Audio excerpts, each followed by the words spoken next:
Hello comic book lovers and welcome back to the channel, and today we will be reviewing She-Hulk number 1 and Hulk number 3. So, I do not know a lot about She-Hulk.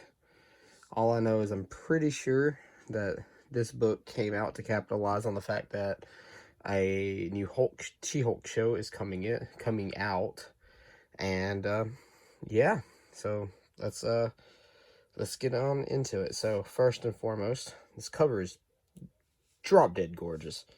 Now I'm not familiar with the creative team behind this book, and I and so far the book was okay, but I'm gonna give it 3 issues. I pretty much give everything 3 issues to see if I like it. So with this book, it is written by Rainbow Rowell. I hope I'm pronouncing that correct, and Roge Antonio. Hopefully I didn't like slaughter those names. So anyways, let's get into the interiors. So the artwork for the book is, it's above average. I think it's okay. Um, take it. I do read Berserk, and that artwork is beyond anything I've ever read in a comic book. But it starts off with She-Hulk walking down the street. She's on her way to work, and she meets this absolute tank of a woman. She is massive, and she's like, "Listen, square me up." And She-Hulk's like, "No, I'm on my way to work, and this is my only suit." Well, and she pulls up a stop sign and says, "Look, we're throwing hands." And She-Hulk blocks it, and she's like, "Fine, but I'm changing my clothes." Well, she takes her clothes off, turns into She-Hulk, and well, let's just say it's not often that I get to see people get slapped upside their head with a stop sign, so, I'm down for that.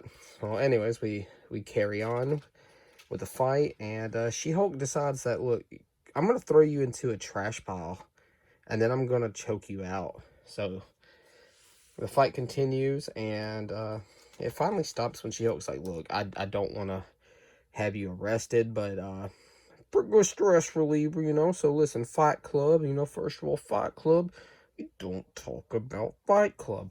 So they agree that they're going to meet up and throw hands.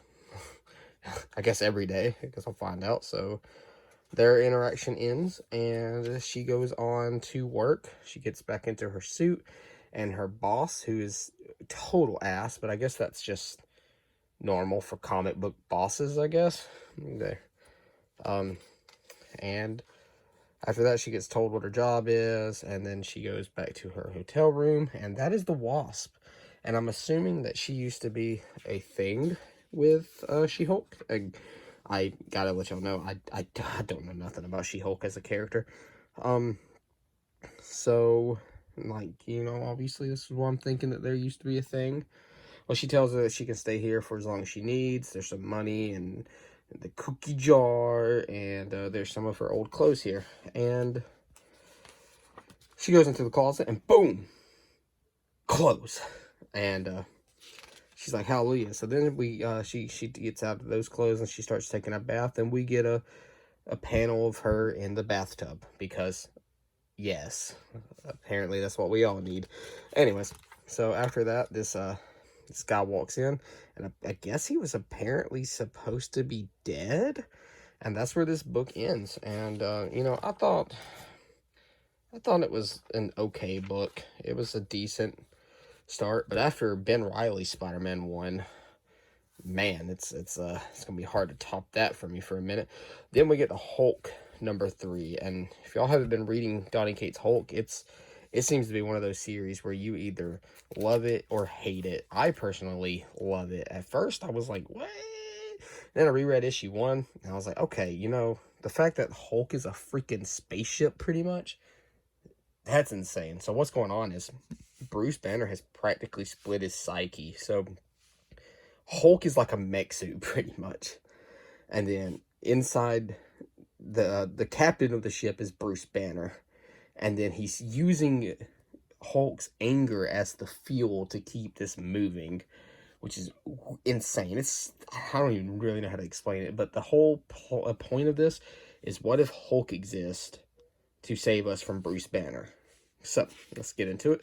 So, book is written by Donny Cates, one of my favorite comic book writers, and written by Ryan Ottley, which apparently they just can't separate. I'm totally down with it. So, we get, like, I guess this little flashback scene from El Paso. Or El Paso. I don't know why I said it with a C. That was stupid. And then we get, like, this thing. This, like, black-looking Hulk thing. And, I at the end of this, I'll explain what I read. And if what I read is true, that's freaking nuts.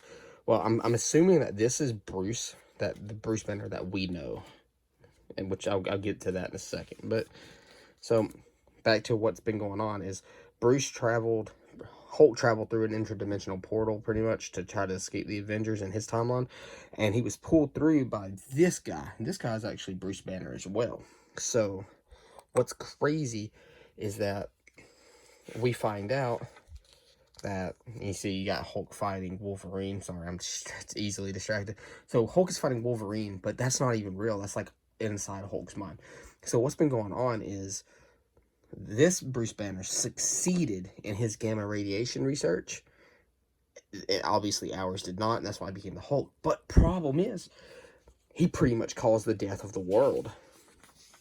And then we come back to what Hulk's fighting, and look, there it is, the black Hulk creature, and Hulk like jumps up to attack it, and he's like, no, please don't go. And I'm like, please come back as well, because I want to know what you are. Anyways, so we come to find out that, like I said, he succeeded in causing his nuclear destruction. He wanted a green planet, and that's pretty much what he's gonna get. So he blows up everything, and then it finds out that some of the survivors were like turning into Hulk-like creatures. And he's talking about how pretty much he's been sending these Hulk-like creatures into the interdimensional portal like it's a freaking trash can for Incredible Hulks. Now, obviously, they aren't so incredible. Yeah, no. And so that really pisses off Bruce Banner, our Bruce Banner, and the Hulk, and he starts attacking, and he's like, who pretty much made you do this? And come to find out, so it was his father-in-law, and you guys will remember him as like the colonel that's always like hunting down Hulk. He's the president in this universe, and that's the end of the issue.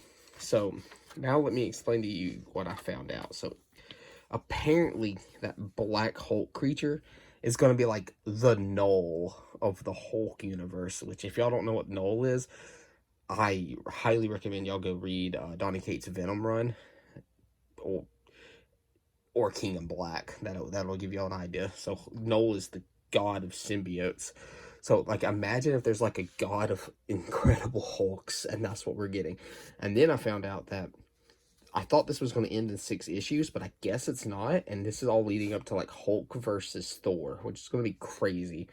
So let's get into the number reviews that I have, or the rating. So for She-Hulk, I'm going to have to give it a 6 out of 10 right now. I just wasn't really feeling this issue. I hope it gets better. Like I said, I'm going to pick up the first 3 issues. And then if it doesn't appeal to me after that, I'm going to drop it. As for Hulk, I'm already on the boat. I'm seeing this book to the end, and this one's going to get a 8 out of 10.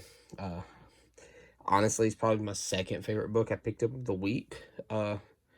Better than, in my opinion, than the Batman the Knight. Man, this book is just, it's got everything, man. It's really good. Not as good as King Spawn number 6, but yes. So 8 out of 10, 6 out of 10. And so what I want to go ahead and show y'all is what's coming up. So these books, I'm not going to be doing like a little double book review, but for the next video, I'm either going to be doing a Moon Knight number 7 review, which both of these deserve their own video. So this series is probably my favorite Marvel series, and then Hulk. And then for maybe the other video will be Venom number 4. And y'all let me know which video y'all want first between Venom and Moon Knight. Anyways, so thanks for watching. I hope y'all like and subscribe, and I'll catch y'all next time.